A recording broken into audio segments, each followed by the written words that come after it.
Section 2.3, matrix products. So this is the section where we talk about matrix multiplication. It's something you all know from pre-calculus, but we haven't talked about that specifically until now. We've looked at how to multiply a vector with a vector and a matrix with a vector. We've also seen how to multiply a matrix with a scalar, but we haven't looked at multiplying two matrices together. And the reason why is that we want to build up so that matrix multiplication, the way it is done, makes more sense. Why are we multiplying like that? Why aren't we just multiplying entry by entry, for example? Because that's what we do when we add matrices. There's a reason why we multiply like that. We want this matrix product to mean something. And the meaning we want is that if we have two transformations in a row, so remember that a linear transformation can be represented by a matrix. So if we have a vector and we multiply it, we do a matrix A times that vector. That represents a transformation. So we get a second vector. And if we now have a matrix B, which is also a transformation, and we multiply B times our new vector, we actually went through two transformations in a row.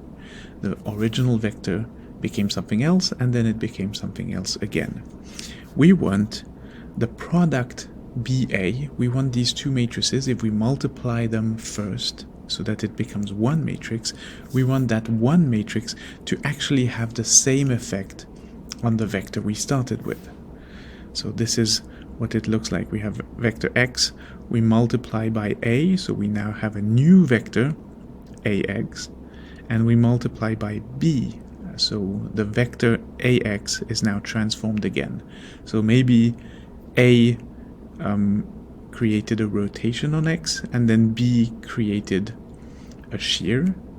We would like that if we multiply BA first, now this is one matrix BA, we would like the effect on vector x to be the same. We would like it to be the combination of that rotation and that shear. So, with that in mind, with that hope in mind, let's focus on the jth column of BA. We know that this is BA times the standard basis vector EJ. And our desire is that it is actually the same as B times A times EJ, which is the jth column of matrix A. So now that we have a matrix with a column vector, we know how to multiply that. It is row by row the dot product. So the final vector is going to be the first row of B dot product with the jth column of A, the second row of B dot product with the jth column of A every time. So this is a matrix that has lots and lots of entries, maybe, and we multiply all of these with this jth column of A, so this is a column vector. This is what it looks like. And in the end, when we have this matrix times this vector, we get a column vector. So notice how if we look at the ijth entry of BA, this is just one entry in BA, it is actually the dot product of the ith row of B with the jth column of A. If this column vector shows all the entries in the jth column, so if we take the ith row and jth column, this is the entry we are talking about, and to get that, it's the ith row of B multiplied by the jth column of A.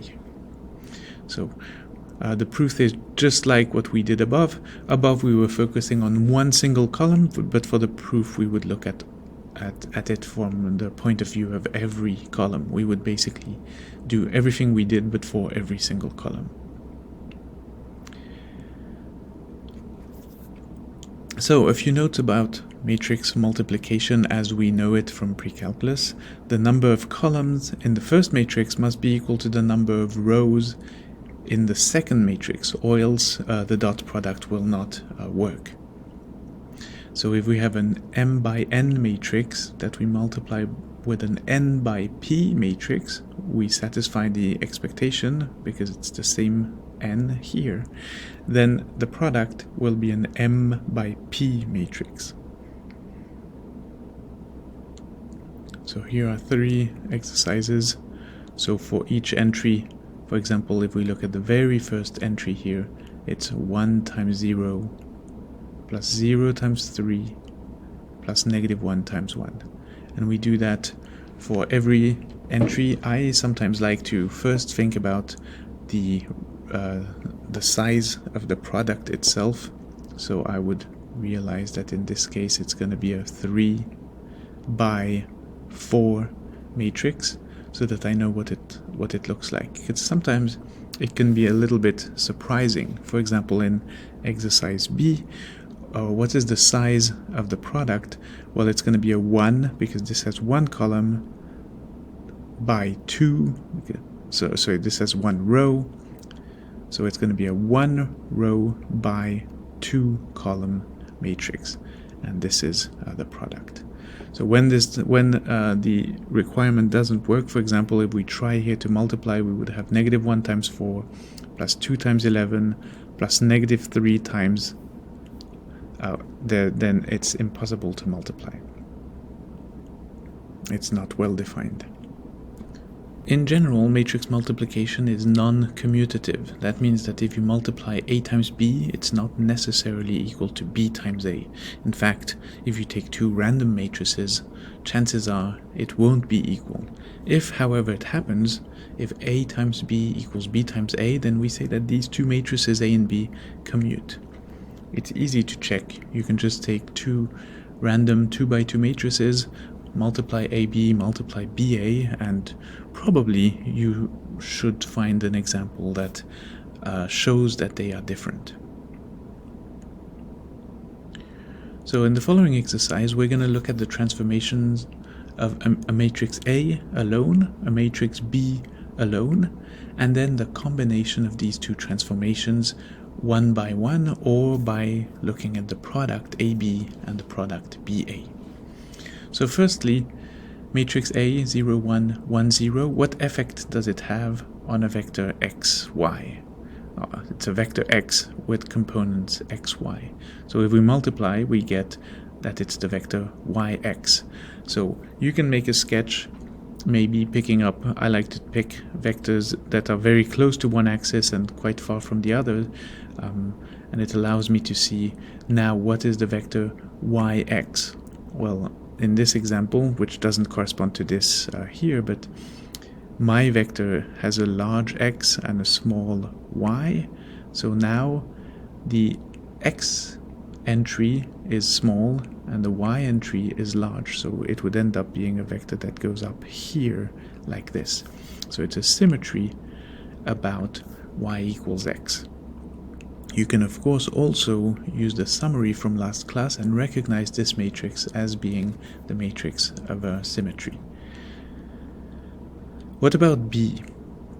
B is negative 1, 0, 0, 1, so if we multiply by xy, we get negative xy. That is maybe a little bit easier to recognize as being the symmetry about the y-axis. Vector x would be transformed to a vector that goes like this.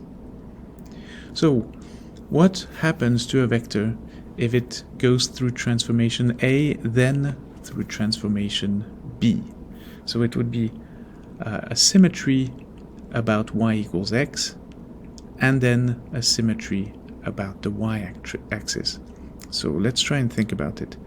If this goes through a symmetry about y equals x, it would become this vector here, and then symmetry about the y-axis, it would just get on the other side like that.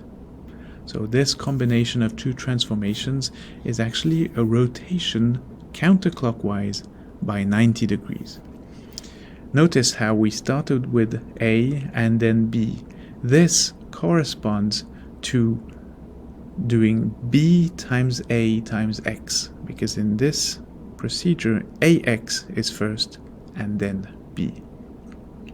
If we look at matrix BA 0, 1, negative 1, 0, we would also notice that on a vector xy you can try, it corresponds to a rotation counterclockwise by 90 degrees. AB, if we first, this time for a change, do the multiplication, AB is equal to 0, negative 1, 1, 0. If we multiply by xy, we will get y negative x. So this vector here is now projected, or is now transformed here, y negative x. So it is a rotation clockwise by 90 degrees. And if we try to think about the step-by-step process of first doing bx, so we would have a symmetry about the y-axis, and then a times that vector, symmetry about y equals x, it works as well. So bx for that vector would be over here, like this, and then a symmetry about the line y equals x for that vector would send it right where this purple vector is. So it works. To conclude this section, a few properties of matrix multiplication. They are quite natural.